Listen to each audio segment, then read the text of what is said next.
இன்றே டவுன்லோட் செய்து உங்கள் ஃபேவரட் ஷோக்களை என்ஜாய் பண்ணுங்க. கல்யாணத்துக்கு பூஜை பண்ணி ஊண்டி வச்ச பந்தக்கால் சரிஞ்சு விழப்போச்சே, இது ஏதாவது அபசகுணமாயிரே? நீங்க சொல்ற மாதிரி அபசகுணம் ஆகாம இவ 2 பேரும் தான் பந்தக்கால தாங்கி பிடிச்சிட்டாளே.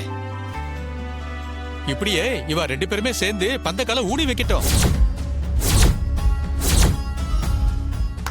சூப்பர்.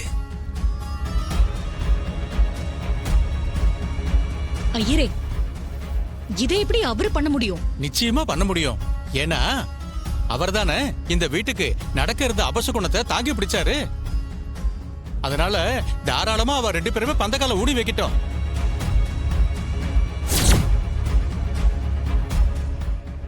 பந்தக்கால ஊனுங்கோ.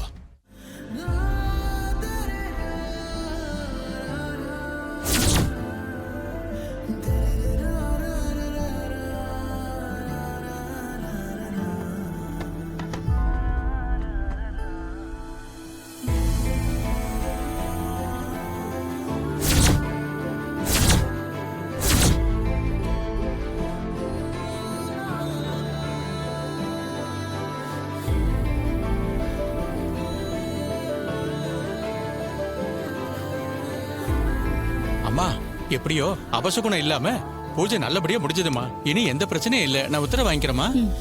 சூப்பர்.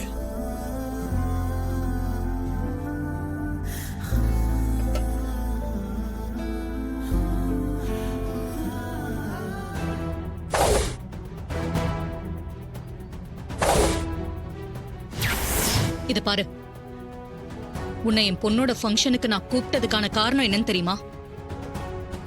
இனி என் பொண்ணு உன் வாழ்க்கையில கிடையாதுன்னு உன் மூஞ்சில் அடிச்ச மாதிரி ஸ்ட்ராங்கா உணர்த்தணும்னு நினைச்சேன். அதுக்காக தான் உன்னை வர சொன்னேன். நல்லா கேட்டுக்கோ, என் பொண்ணு கையில அந்த மாப்பிள்ளை மோதிரம் போடுவான். அதோட உனக்கும் என் பொண்ணுக்கும் எந்த சம்பந்தமும் இல்லைன்னு முடிவாயிடும். ஓகே? ஏதோ காத்துல சாஞ்ச பந்தக்கால புடிச்சதுக்காக எல்லாமே உனக்கு சாதகமா நடக்கும்னு நினைச்சியா? கூடிய சீக்கிரம் நிச்சயதார்த்தம் நடக்கும். அவன் ரேவதி கையில மோதிரம் போடுவான்.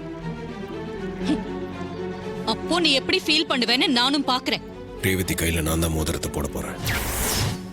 நீங்களும் அதை பார்க்க தான் போறீங்க.